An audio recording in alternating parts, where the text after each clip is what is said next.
Nalgonda Khammam Warangal graduate MLC counting ప్రక్రియ మూడవ రోజు కొనసాగుతుంది. అయితే ప్రస్తుతం ఎమ్మెల్సీ ఉప ఎన్నికలో ఎలిమినేషన్ ప్రక్రియ కొనసాగుతోంది. ఇప్పటివరకు 35 మంది అభ్యర్థులు ఎలిమినేట్ అయ్యారు. ఎలిమినేషన్ చేస్తున్న క్రమంలో వారి రెండో ప్రాధాన్యత ఓట్లను ముందు స్థానంలో ఉన్న అభ్యర్థులకు అధికారులు బదలాయిస్తారు. మిగిలిన 15 మంది అభ్యర్థులు ఎలిమినేషన్ ప్రక్రియ ప్రారంభమైంది. అనంతరం స్వతంత్ర అభ్యర్థి అశోక్ ఎలిమినేషన్ ప్రక్రియ జరగనుంది. గెలుపు కోటాకు సరిపడా ఓట్లు రాని పక్షంలో ఇక బీజేపీ అభ్యర్థి ప్రేమేందర్ రెడ్డి ఎలిమినేట్ అయ్యారు. స్వతంత్ర అభ్యర్థి అశోక్, బీజేపీ అభ్యర్థి ప్రేమేందర్ రెడ్డికి వచ్చిన 73,305 ఓట్లు వచ్చాయి. అయితే గెలుపు కోటాకు 1,55,095 ఓట్లు కావాలి. తీన్మార్ మల్లన్న గెలుపునకు 32,282 ఓట్లు, రాకేష్ రెడ్డి గెలుపునకు 50,847 ఓట్లు కావాల్సి ఉంది.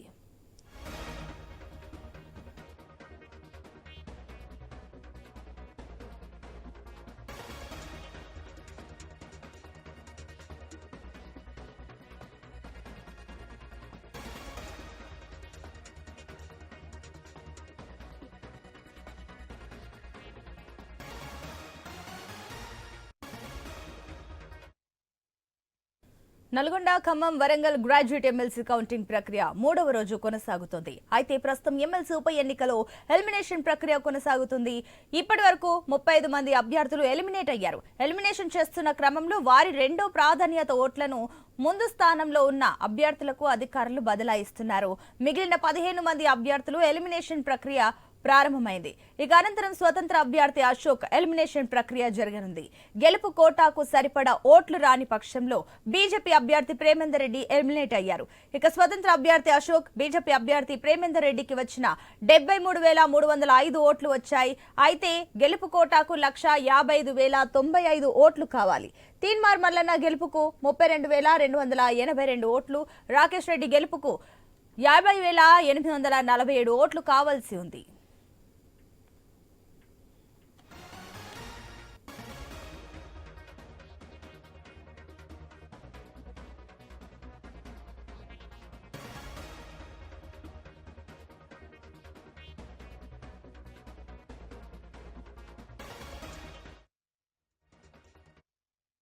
Nalgonda Khammam Warangal graduate MLC counting ప్రక్రియ మూడవ రోజు కొనసాగుతుంది. అయితే ప్రస్తుతం ఎమ్మెల్సీ ఉప ఎన్నికల్లో ఎలిమినేషన్ ప్రక్రియ కొనసాగుతుంది. ఇప్పటివరకు 35 మంది అభ్యర్థులు ఎలిమినేట్ అయ్యారు.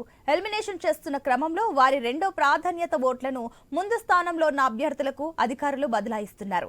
మిగిలిన 15 మంది అభ్యర్థుల ఎలిమినేషన్ ప్రక్రియ ప్రారంభమైంది.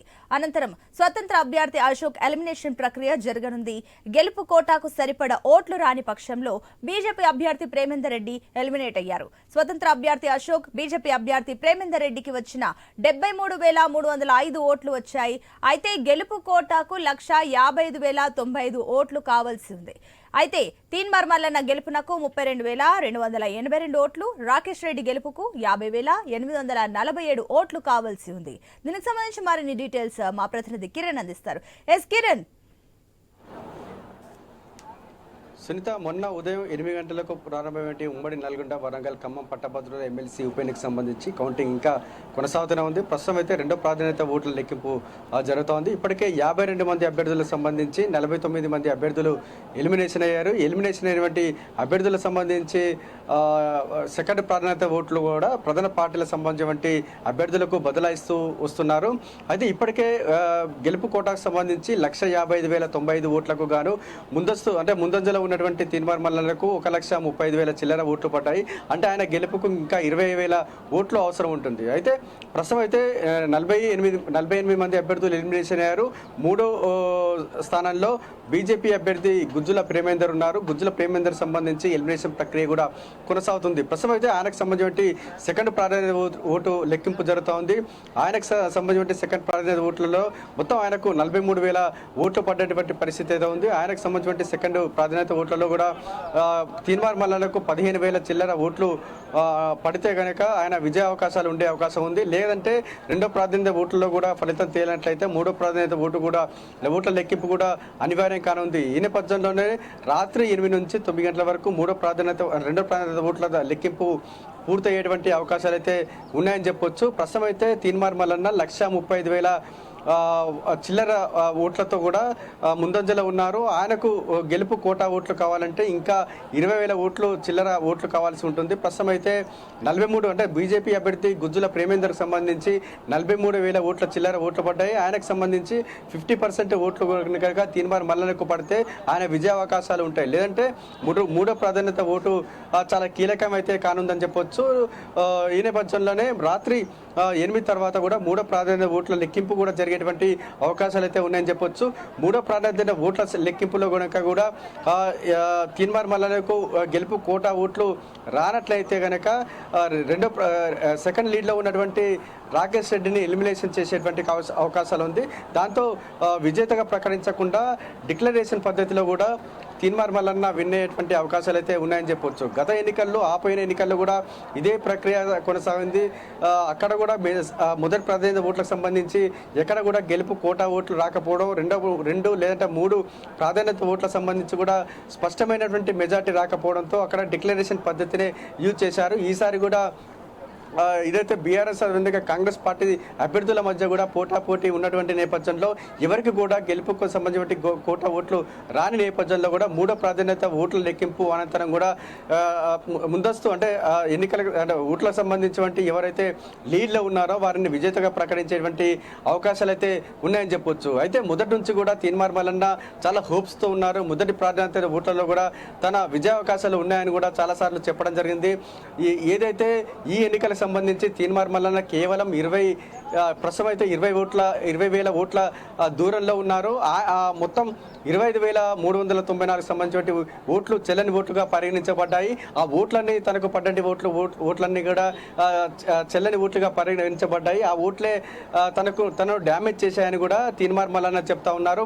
చాలా ఓట్లకు సంబంధించి కూడా జై మల్లన్న జై మల్లన్న అని కొందరు రైట్ క్లిక్ పెట్టడం అంటే మల్లన్న ఫోటో పక్కకు రైట్ క్లిక్ పెట్టినటువంటి పరిస్థితి అయితే కొందరు ONE1 ఇట్లా చాలా మంది నిబంధనలకు విరుద్ధంగా ఓట్లు వేయడం వంటి పరిణామాలతో చాలా వేల ఓట్లు చెల్లని ఓటుగా పరిగణించబడ్డాయని కూడా ఆయన ఆవేదన వ్యక్తం చేస్తూ ఉన్నటువంటి పరిస్థితి అయితే ఉంది. ఆ 25,000కు సంబంధించి సుమారు 20,000 వరకు కూడా తనకు పడ్డేటువంటి ఓట్లు చెల్లని ఓట్లుగా పరిగణించబడ్డాయని కూడా ఆయన ఆవేదన వ్యక్తం చేయడం జరిగింది. ఆ ఓట్లు కనుక తనకు పడితే మాత్రం తన విజయావకాశాలు మొదటి ప్రాధాన్యత ఓట్లలోనే తన విజయం తేలే అవకాశం ఉందని కూడా ఆయన చెప్తా ఉన్నటువంటి పరిస్థితి అయితే ఉంది.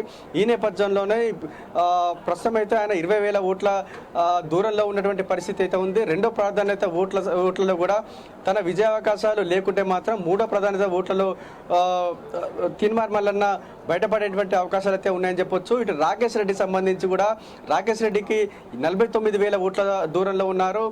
ప్రస్తుతం అయితే బీజేపీ అభ్యర్థి ఓట్లకు సంబంధించి ఆయన 43,000 ఓట్లు ఉన్నాయి. అంటే ఈయనకు సంబంధించి 49,000 ఓట్లు అంటే దాదాపు బీఆర్ఎస్ పార్టీ అభ్యర్థి రాకేష్ రెడ్డి విజయావకాశాలు లేవని చెప్పొచ్చు. ఎందుకంటే బీజేపీ అభ్యర్థి లెక్కించాల్సినటువంటి ఓట్లు 43 అయితే ఈయనకు రావాల్సినటువంటి ఓట్లు కూడా కోటా ఓట్లు కూడా 49,000 దూరంలో ఉన్నటువంటి పరిస్థితి ఉందని చెప్పొచ్చు. ఈ నేపథ్యంలోనే కాంగ్రెస్ పార్టీ అభ్యర్థి విజయం దాదాపు ఖాయమనే చెప్పొచ్చు. కాకపోతే మూడో ప్రాధాన్యత ఓటు చాలా కీలకంగా కానుంది. మూడో ప్రాధాన్యత ఓట్లలో విజయావకాశాలు ఉండేటువంటి అవకాశాలు అయితే ఉన్నాయని చెప్పొచ్చు. ప్రస్తుతం అయితే రెండో ప్రాధాన్యత ఓట్లకు సంబంధించి బీజేపీ అభ్యర్థి ప్రేమేందర్ రెడ్డిని ఎలిమినేషన్ చేస్తా ఉన్నారు. ఆయనకు సంబంధించిన రెండో ప్రాధాన్యత ఓట్లను బదలాయిస్తూ అంటే బీఆర్ఎస్ అదేవిధంగా కాంగ్రెస్ పార్టీ అభ్యర్థులకు బదలాయిస్తూ వస్తున్నారు. Sunitha. Right Kiran, thank you.